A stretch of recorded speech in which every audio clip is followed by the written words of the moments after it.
भगवान मेरा जीवन संसार के लिए हो, भगवान मेरा जीवन संसार के लिए हो, ये जिंदगी हो केवल, ये जिंदगी हो केवल उपकार के लिए हो, ये जिंदगी हो केवल उपकार के लिए हो, भगवान मेरा जीवन। हम में विवेक जागे, हम धर्म को न भूले, हम में विवेक जागे, हम धर्म को न भूले, चाहे हमारी गर्दन, चाहे हमारी गर्दन तलवार के लिए हो, चाहे हमारी गर्दन तलवार के लिए हो, भगवान मेरा जीवन बस उपकार के लिए हो, भगवान मेरा जीवन। सुंदर स्वभाव मेरा, सुंदर स्वभाव मेरा, शत्रु का मन रिझाले, सुंदर स्वभाव मेरा, शत्रु का मन रिझाले, वह देखते ही कह दे, अरे वह देखते ही कह दे, तुम प्यार के लिए हो, वो देखते ही कह दे, तुम प्यार के लिए हो, अरे राघव मेरा जीवन बस उपकार के लिए हो, भगवान मेरा जीवन।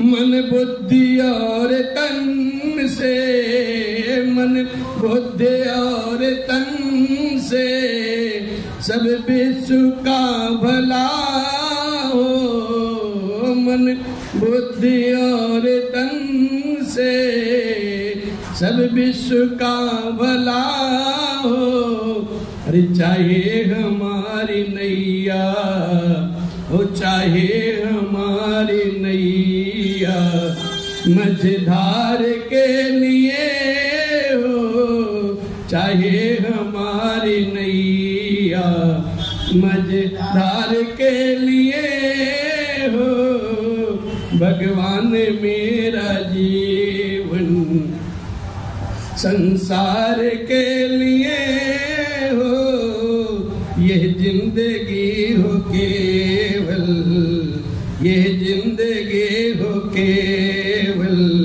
उपकार के लिए हो, ये जिंदगी हो केवल। बोलिए राघव सरकार की जय।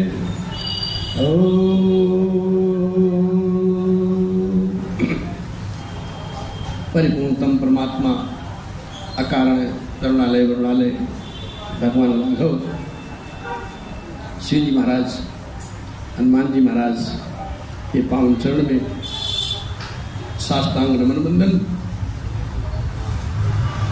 पूज्य भादी गोस्वामी जी महाराज और सदगुरुदेव भगवान के इसी चरण में नमन बंदन करते हुए आज का ये सभ्य श्रोता समाज, हमारी सखा मंडली, भगवान के रसिक माई बाप भाई बहन, आप सभी को भगवान राघव की पावन कथा बहुत बहुत बधाई हो। आप सभी ने विगत 2 माह से भगवान का पुनीत कथा इस दास के द्वारा छोटी फूटी वाणी में सुना है। बहुत बहुत धन्यवाद। आज भगवान का एक प्रसंग है मानस जी में। विश्वामित्र महाराज के मन में ऐसी शंका व्याप्त होती है, ऐसी चिंता होती है कि जो राक्षसगण हैं अच्छे शुभ कर्म जब तक करने नहीं देते हैं, विघ्न बाधा डालते रहते हैं। और अब तो भगवान राघव का अवधपुरी में राजा दशरथ जी के यहाँ जन्म हो चुका है, तो क्यों ना उन चक्रवर्ती महाराज जी के पास जाकर के और भगवान को मैं मांग लाऊं, जिससे सारे असुर समूह का नाश हो जाए। और यही विचार करते हुए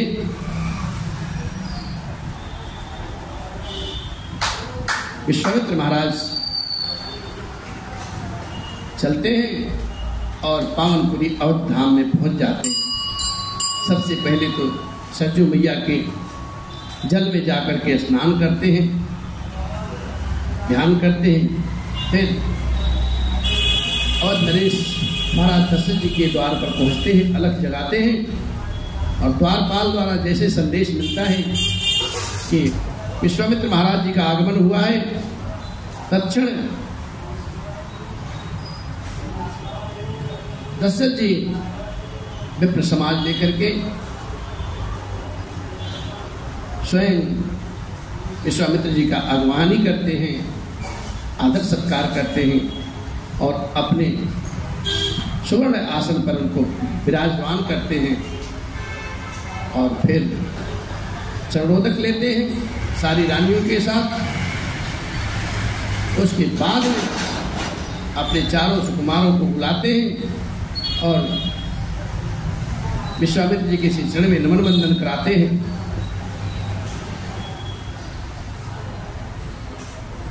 विश्वामित्र महाराज सुनिश्चित हो जाते हैं और नरेश का ऐसा स्वागत देख करके उनके हृदय में अपने प्रति अनुराग देख करके, लेकिन जब भगवान को देखते हैं तो विश्वामित्र जी महाराज अपने स्नेह की सुधि भूल जाते हैं, अपलक भगवान को ही निहारते रहते हैं। वैसे चारों कुमार अत्यंत सुंदर हैं, लेकिन जब भगवान को देखते हैं तो उनकी नजरें निगाहें एकदम टिक जाती हैं। चक्रवर्ती महाराज हाथ जोड़ कर के विश्वामित्र जी से कहते हैं, प्रभु आपने अभी ऐसी तो कभी कृपा की नहीं, अचानक आपका आगमन हुआ, क्या कारण है? आपका आदेश होता तो मैं स्वयं आपकी सेवा में उपस्थित हो जाता। प्रभु आप बताइए कैसे पधारे हैं? सब कुशल तो है?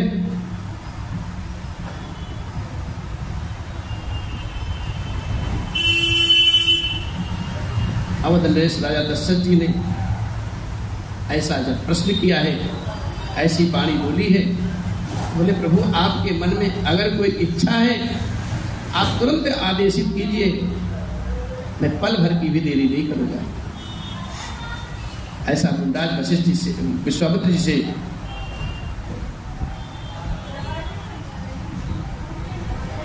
दशरथ जी महाराज बोलते हैं।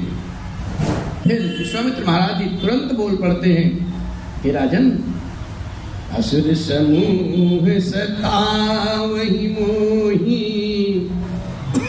मैं जाचन आयो नृप धोई, अनुज समेत देहु रघुनाथा, निश्चर बध मय हो बसनाथा, निश्चर बध मय।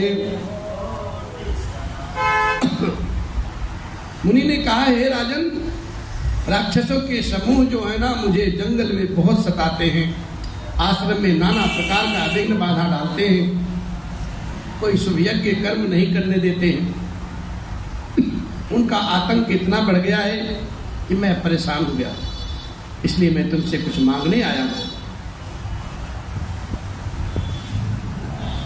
दशरथ जी महाराज मुनि वशिष्ठ विश्वामित्र जी की बात सुनते ही रहते हैं। और विश्वामित्र महाराज वो रुकते नहीं है, अपनी वाणी को विराम देते नहीं, तुरंत बोल पड़ते हैं, हे राजन, आप अपने छोटे भाई सहित श्री रघुनाथ जी को मुझे दे दो और राक्षसों के मारे जाने पर मैं सनात सुरक्षित हो जाऊंगा।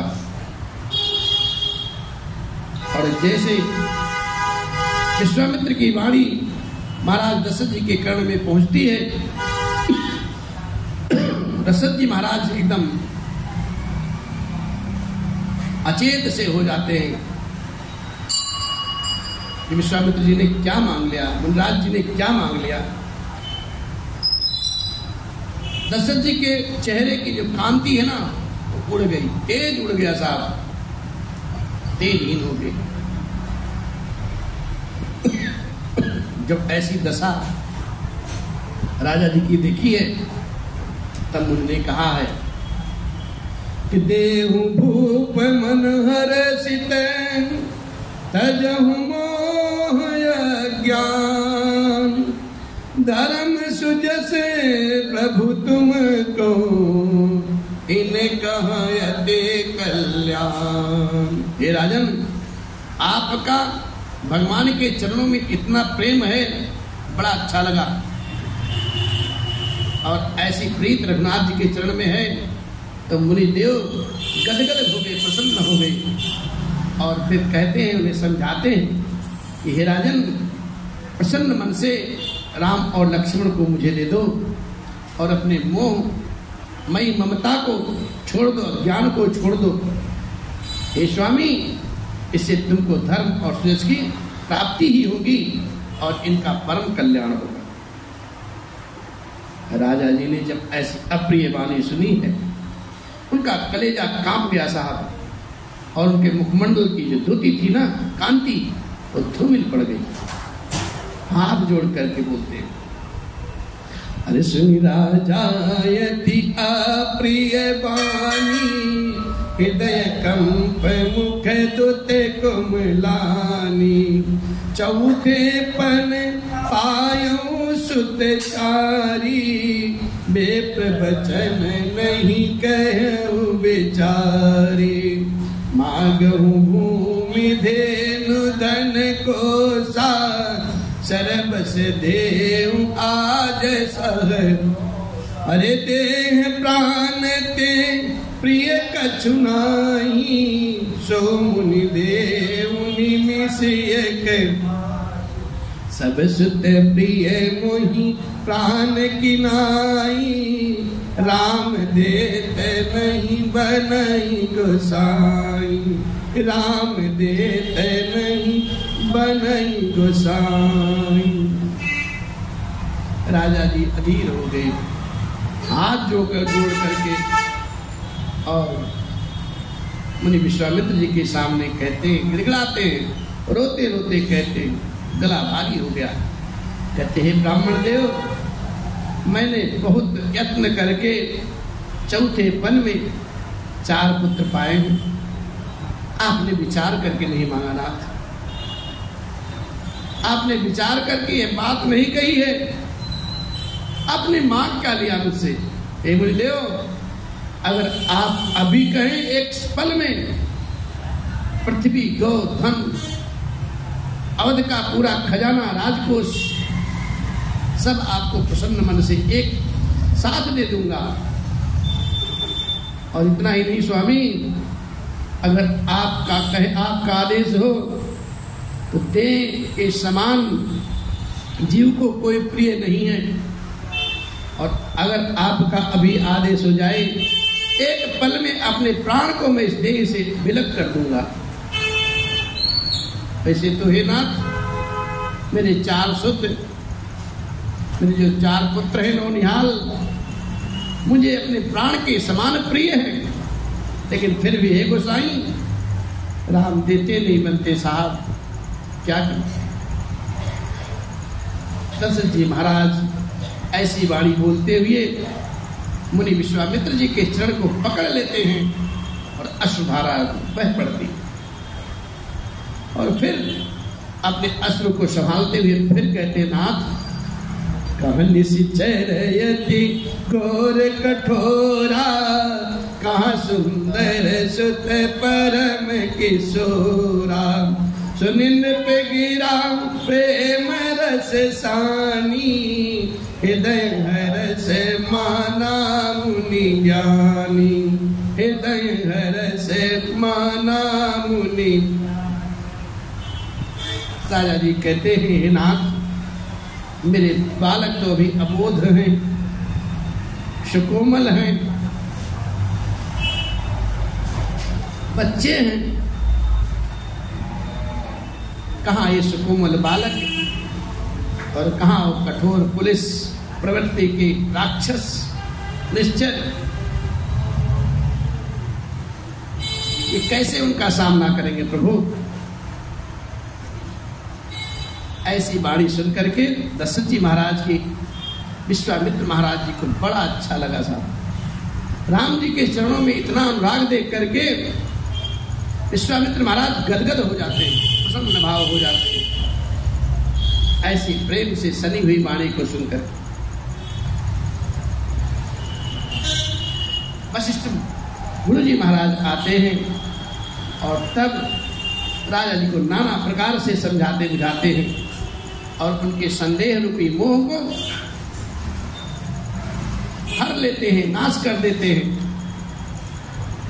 तब वशिष्ठ बहु वेद समझावा, नृप संदेह नाश कहाँ पावा, अति आदर गौतम बुलाए, हृदय लाए बहु भांति सिखाए, हृदय लाए बहु। और कहते हैं, नाथ मेरे प्राण नाथ सुत दो, तुम मुनि पिता आन नहीं, तुम मुनि पिता आन नहीं। वशिष्ठ जी महाराज बहुत प्रकार से समझाते हैं और दशरथ जी का जो संदेह है उसको दूर करते हैं। और तब बड़े प्रेम भाव से आदर से राजा ने अपने दोनों पुत्रों को बुलवाया है और अपने हृदय से लगा करके बहुत प्रकार से उन्हें समझाया है, बुझाया है।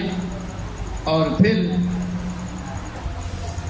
गुरु विश्वामित्र महाराज जी से कहते हैं, नाथ ये मेरे जो पुत्र हैं, ये पुत्र नहीं मेरे प्राण हैं, अब आज से आप ही इनके माता पिता सब कुछ हैं, दूसरा कोई नहीं।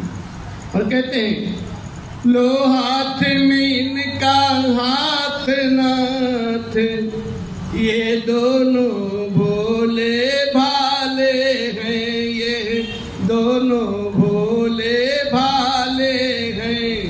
ये फिक्रा याद रहे भगवन, मेरे नाजों के पाले हैं।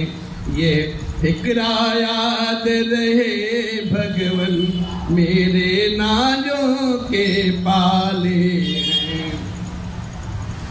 राजा दशरथ जी महाराज अपने दोनों किशोर पुत्रों का हाथ विश्वामित्र जी के हाथ में सौंप देते हैं, पकड़ा देते हैं। और फिर सौंपे भूपर से सुत बहुविध देई आशीष। नाना प्रकार से अनेकों प्रकार से राजा ने आशीर्वाद देकर अपने दोनों पुत्रों को ऋषि जी के हवाले कर दिया है। फिर जननी भवन गए प्रभु, चले नाई पद शीश। फिर प्रभु अपने माता के महल में गए और उनके श्री चरणों में सिर नवा करके प्रणाम पूर्वक वहां से विदा लेते हैं। अब पुरुष सिंह दो वीर हरसि चले, मुनि भय हरन कृपा सिंधु मति धेर, अखिल विश्व कारण करने। अभी तो माता पिता जी के साथ थे भगवान, बहुत सुकुमार थे। माता पिता के नजर में बेटा कितना भी बलवान हो, शौर्यवान हो, लेकिन मैया के निगाह में नजर में तो बेटा हमेशा बेटा ही रहता है। और राजा जी के भी निगाह में भगवान को भगवान नहीं समझते हैं, एक पुत्र समझते हैं, लेकिन साक्षात जगत के तारनहार हैं। और राम और लक्ष्मण पुरुष सिंह के बिल्कुल पुरुष सिंह, पुरुषों में सिंह के समान है दोनों भाई। मुनि का भय हरने के लिए प्रसन्न चित्त होकर के वही कृपा के समुद्र, धीर बुद्धि और संपूर्ण विश्व के कारण के भी कारण हैं। ऐसे प्रभु प्रसन्न मन से ऋषि जी के साथ चल पड़ते हैं, मुनि जी के साथ चल पड़ते हैं उनका भय हरने के लिए। और भगवान की छवि देखिए कैसा है। अरे अरुण नयन बहु बाहु विशाला, नील जल जतनु श्याम तमाला, कटिपट पीत कसे बर भाता, रुचिर चाप सायक दूंगा था, श्याम गौर सुंदर दो भाई, विश्वामित्र महानिधि पाई, प्रभु ब्रह्मण्य देव मैं जाना, मोहिनी पिता तजऊ भगवाना, मोहिनी पिता तजऊ भगवाना।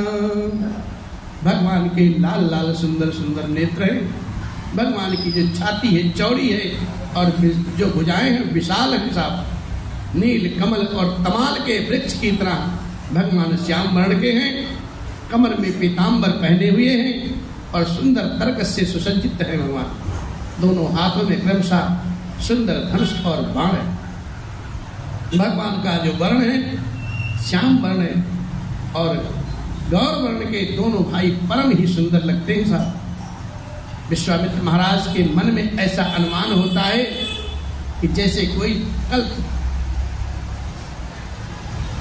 कोई कुबेर का खजाना मिल गया हो। यही सोचने लगे और जान गए कि प्रभु ब्राह्मण देव ब्राह्मणों का भक्त हरने के लिए अपने पिता को छोड़ दिया है। और इस प्रकार से विश्वामित्र महाराज आगे आगे चलते हैं, जल्दी जल्दी राम और लक्ष्मण भैया धीरे धीरे पीछे पीछे गुरुदेव के, जो गुरुदेव महाराज जिस मार्ग से जाते उसी मार्ग का अनुसरण करते हुए उनके पीछे पीछे चल पड़ते हैं। और इतने में एक घटना घटती है। अरे चल जाते मुनि दीन दिखाई, सुनि ताड़का क्रोध भरी धाई। जाते ही जाते रास्ते में ताड़का नाम की जो राक्षसी है वहां पहुंचती है और जोर से हुंकार करके कहती खा जाऊंगी। और जब ऐसी वाणी सुनते हैं लक्ष्मण भैया और तुरंत उनका हाथ पर कस पे जाता है। राम जी हमारे बोल देते अरे भैया अबला है, अबला पर हाथ क्षत्रिय लोग नहीं उठाते।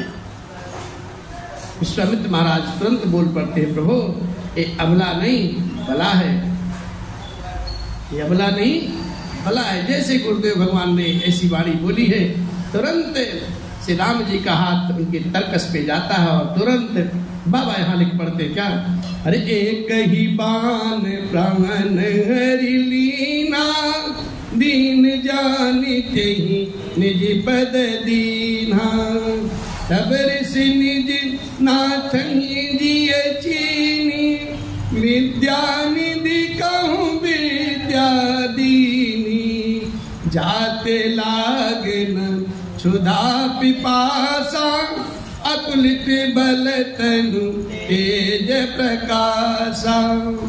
एक ही बाण में भगवान ने ताड़का का सीताराम कर दिया और उसे दीन जान करके अपना पद देते हैं भगवान।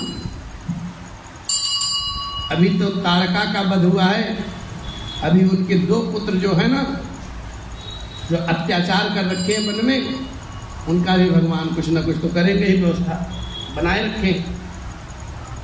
और जब ऐसी गति ताड़का को देते हैं विश्वामित्र महाराज तुरंत अपने प्रभु रघुनाथ जी को जान लेते हैं, पहचान लेते हैं और समझ जाते हैं प्रभु लीला करने आ गए हैं। और उन्होंने फिर ऐसी विद्या दी है राम और लक्ष्मण जी को जिससे ना उन्हें भूख लगे ना प्यास लगे और शरीर में अतुलित बल और तेज का प्रकाश सदैव पुंजमान रहे।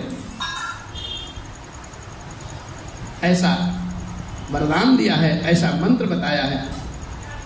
और जितने उन्होंने योग बल से, साधना के तप से अस्त्र शस्त्र सब अर्जित किए थे, सारे अस्त्र शस्त्र श्री राम जी को समर्पित कर देते। आयुध सर्व समर्पिके प्रभु निज आश्रम आनी, कंद मूल फल भोजन दीन भगति हित जान। सारे अस्त्र शस्त्र भगवान को अर्पण कर देते हैं और उन्हें परम हितैषी जान करके भक्ति पूर्वक भाव से कंदमूल और फल का भोजन कराते हैं। सब शयन करते हैं, विश्राम करते हैं। प्रातः काल होती है, राम और लक्ष्मण भैया नित्य कर्म से निवृत्त होकर के गुरुदेव भगवान के चरण में आते हैं, नमन वंदन करते हैं, आशीर्वाद प्राप्त करते हैं और कहते हैं गुरुदेव भगवान से, प्रभु अरे प्राप्त कहा मुनि सन रघुराई, निर्भय यज्ञ करहु तुम जाए, होम करन लागे मुनि झारी, आप रहे मख की रखवारे, सुन मारे छिन साचर क्रोही, लय सहाय धावा मुनि। तब बिनु फरमान राम ते ही मारा, सत जो जन गा सागर, अरे पावक सरस बाहु पुनि मारा, अनुज निशाचर कटक संहारा, मारी असुर तुझ निर्भयकारी, असतुति करहि देव मुनि झारी, असतुति करहि देव मुनि झारी, असतुति करहि देव मुनि झारी। भगवान गुरुदेव जी के चरण में जाते हैं, कहते हैं प्रभु अब हम दोनों भाई आ गए हैं, आप निर्भय होकर के अपना यज्ञ कीजिए और हम दोनों द्वार पर आप पहरेदारी करते हैं, देखता हूं आज कौन आता है। और जब गुरुदेव भगवान यज्ञ आरंभ करते हैं, जैसे आरंभ होता है आहुतियां अग्निदेव को समर्पित करते हैं और उसका सुगंध जैसे राक्षस लोग सुनते सूंघते हैं पता चल जाता है और तुरंत अपने सहायकों सहित धावा बोल देते हैं। आश्रम में जैसे धावा बोलते हैं, आश्रम के मध्य द्वार पर, मेन द्वार पर ही राम भैया और लक्ष्मण भैया धनुष बाण से सुसज्जित खड़े हैं, पहरे कर रहे हैं और उनको देखते ही लड़ाई चालू हो जाती है, युद्ध चालू होता है। भगवान ने बिना फर का एक बाण मारते हैं और जाकर के जो मारीच होता है ना, मारीच निशाचर 100 योजन दूर जाकर के समुद्र के पार जाकर गिर जाता है और वही मारीच आगे चल करके भगवान के हाथों से परम गति को पाता है और उसी समय मैया जगत जननी सिया जी का हरण होता है और उसका एक भाई और है सुबाहु। भगवान ने अग्निबाण अनुसंधान किया है और उसका भी अंत कर देते हैं, सारे निशाचरों का अंत कर देते हैं भगवान। और जब सारे निश्चर का अंत होता है, आकाश मार्ग में सारे देवगण स्तुति करने लगते हैं भगवान का, सब प्रसन्न हो जाते हैं, वातावरण शुद्ध हो जाती है, जो हवाएं हैं अनुकूल बहने लगती हैं साहब। इस प्रकार से गुरु विश्वामित्र जी के साथ भगवान राम और लक्ष्मण भैया कुछ दिन वहां पर रहते हैं और नाना प्रकार की कथाएं सुनते हैं। और फिर एक घटना और आगे बढ़ती है। कथा तो लीलाधर की है और लीलाधर की कथा है, आगे तो आगे ऐसे ही बढ़ती जाती है। भगवान जिस उद्देश्य से आए हैं धरा पर, वो उद्देश्य का प्रथम चरण अब आरंभ हो चुका है। अरे तापुनि कछु के दिवस रघुराया, रहे कीन बेपन पर दाया, भगति है तो बहु कथा पुराना, कहे भी प्रजदपि प्रभु जाना। तब मुनि सादर कहा बुझाई, चरित एक प्रभु देखई जाई। चरित्र एक प्रभु देखनी है, भगवान का एक चरित्र और देखने को मिलेगा। क्या है? सादर पूर्वक आदर पूर्वक गुरु विश्वामित्र जी महाराज बुलाते हैं और समझाते हैं। क्या? हे राम, हे लक्ष्मण, सुनो हमारी बात को। और दोनों हाथ जोड़ करके कहते प्रभु कहिए। तब कहते धनुष यज्ञ सुनी रघुकुल नाथा, हर्षि चले मुनि बर के साथा। आश्रम एक देखे मग माही, खग मृग जीव जंतु तह नाही। पूछा मुनि शिला प्रभु देखी, सकल कथा मुनि कहाँ बिसेखी। सकल कथा मुनि कहाँ बिसेखी। विश्वामित्र महाराज राम और लक्ष्मण जी को बुलाते हैं और कहते हैं तात, जनकपुर से एक पाती आई है, संदेशा आया। उनकी जो बिटिया है ना, उनकी बिटिया रूपवती सुकन्या सियाज का स्वयंवर, और उस स्वयंवर में हमें जाना होगा। तो हमारी एक इच्छा है कि तुम दोनों हमारे साथ चले चलो। राम जी ने तो गुरुदेव भगवान का जब ऐसा विचार सुना, दोनों भाई प्रफुल्लित मन से विश्वामित्र जी के पीछे पीछे चल पड़ते हैं। रास्ते में एक घटना फिर घटित होती है। एक आश्रम उनको दिखाई पड़ता है, और आश्रम ऐसा है वहां पर न कोई पक्षी है, न कोई पशु है, न कोई जीव है, न जंतु है। पत्थर की एक शिला है, और उस आश्रम में कोई ओज नहीं, कोई तेज नहीं। ऐसी स्थिति को देखते हुए राघव सरकार अपने गुरुदेव विश्वामित्र महाराज जी से पूछ पड़ते हैं, तो ये शिला कैसी है ना? यहाँ तो सब अचरज ही अचरज लग रहा है, आश्चर्य लग रहा है। न कोई जीव है, न पक्षी है, और लग रहा आश्रम, और एक शिला पड़ी है। प्रभु बताएं तो सही। और कहते पूछा मुनि शिला प्रभु देखे, सकल कथा मुनि कहाँ बिसेखे। सारी कथा विश्वामित्र महाराज जी ने राम जी को सुना दिया विस्तार पूर्वक। और पूज्यपाद गोस्वामी जी महाराज से 2 लाइन में लिखते हैं, गौतम नारी श्राप बस उपल देह धरि देर। अच्छा, चरण कमल रज चाहते, अब कृपा करहु रघुबीर। हे रघुबीर, एक गौतम मुनि की स्त्री अहिल्या जी श्राप बस पत्थर की हो गई है, और बड़े धीरज से आपके चरणों की रज चाहती हैं। अतः हे रघुवीर, आप इस पर अपनी कृपा बरसाएं। यहां संक्षेप में पूज्यपाद गोस्वामी जी महाराज लिखते हैं, और मेरे राघव सरकार सब समझ जाते हैं, कालज्ञ है भगवान ना। और पूज्यपाद गोस्वामी जी की लेखनी यहां मुस्कुराती है और गुनगुनाती है। क्या? पर सत पद पावन शोक न सावन, प्रगट भई तप कुंज सही। देखत रघुनायक जन सुखदायक, सन्मुख वही कर जोरी रही। अति प्रेम अधीरा पुलक शरीरा, मुख नहीं आवै बचन कही।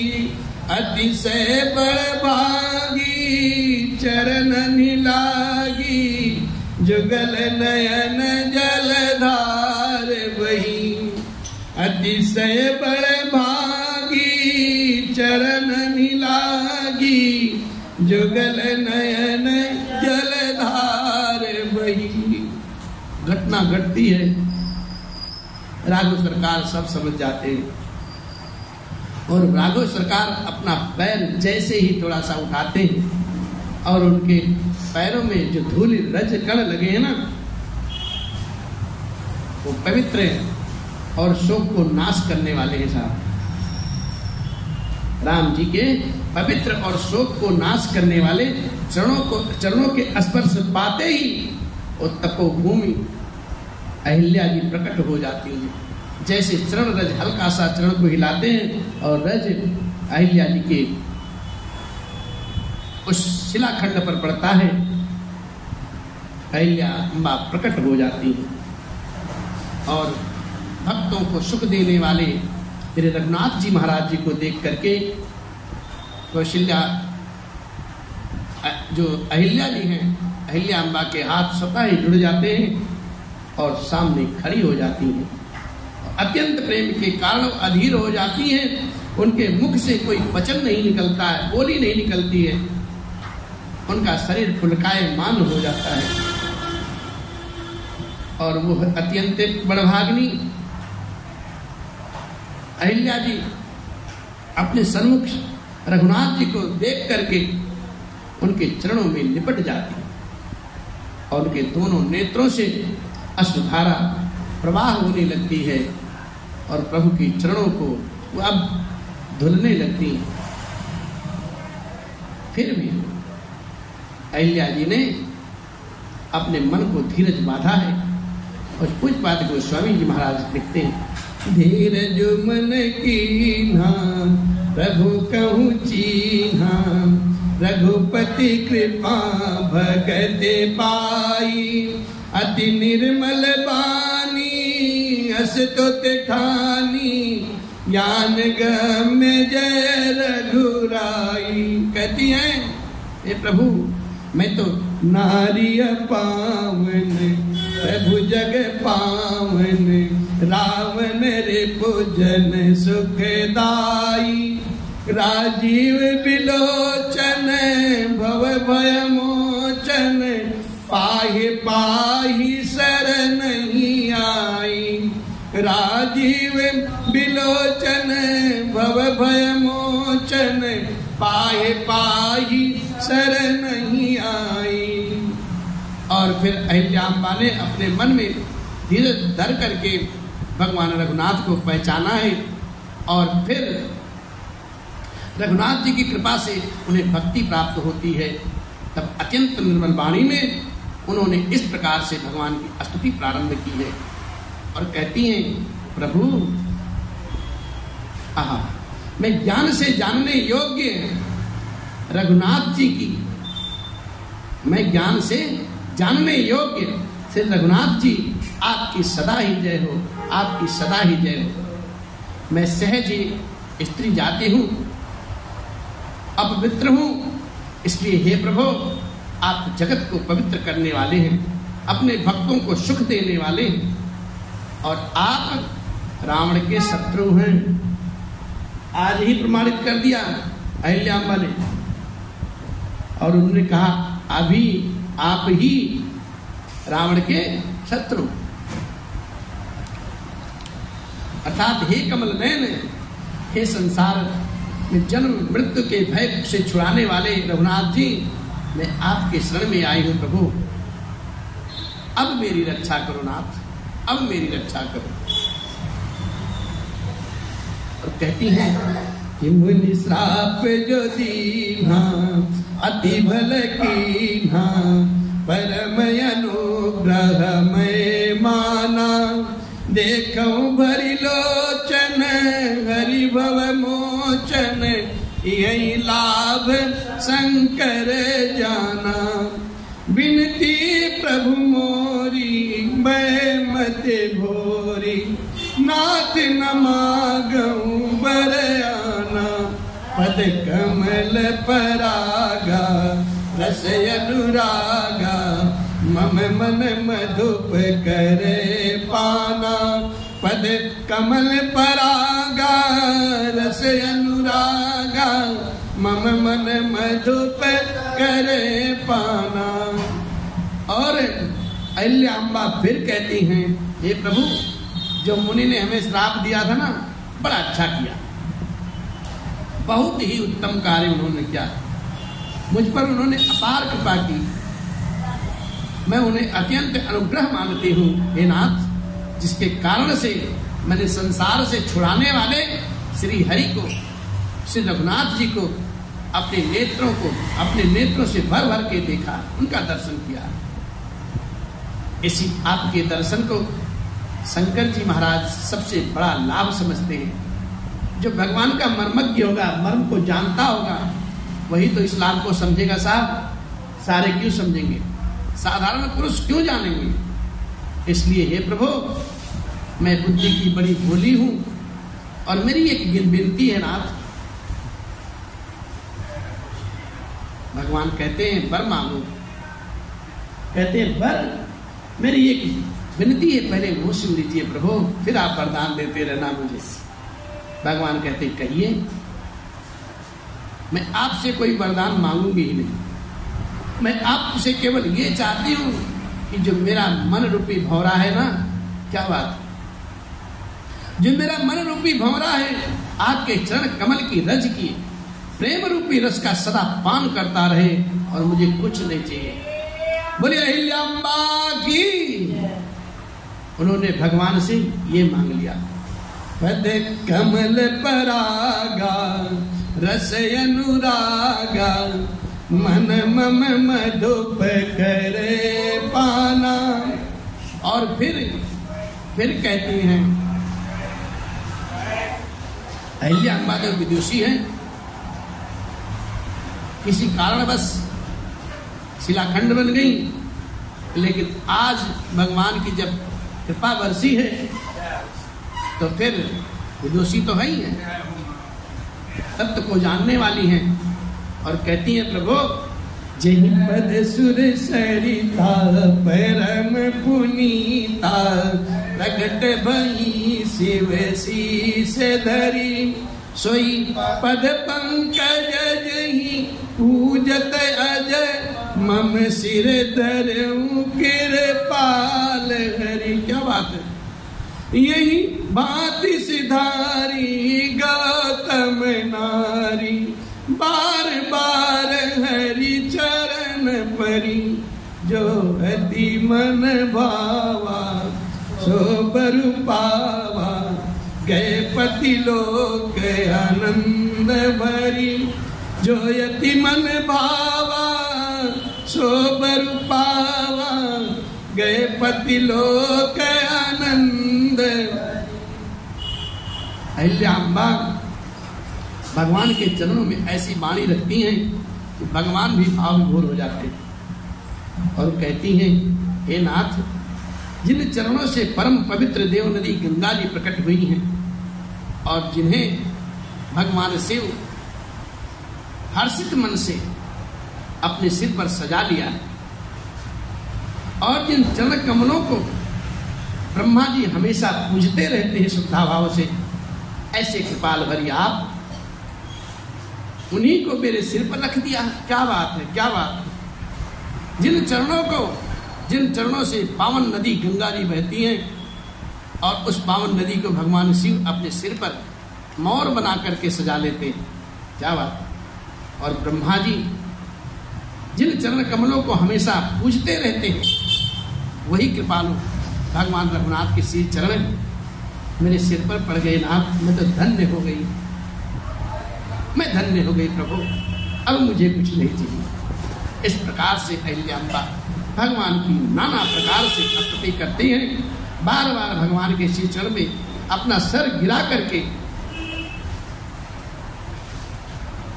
बार बार स्तुति करती हैं। और जो उनके मन को ही अच्छा लगा है, वही वरदान भगवान ने उनको दिया है।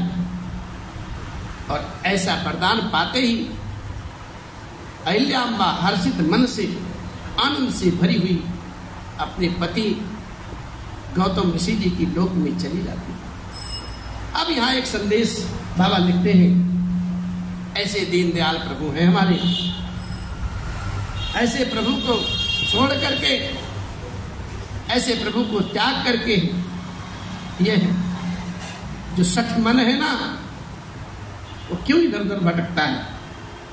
ऐसे प्रभु को बार बार भजना चाहिए, उनके श्री चरण में बार बार निवेदित करना चाहिए अपना श्रद्धा भाव भक्ति।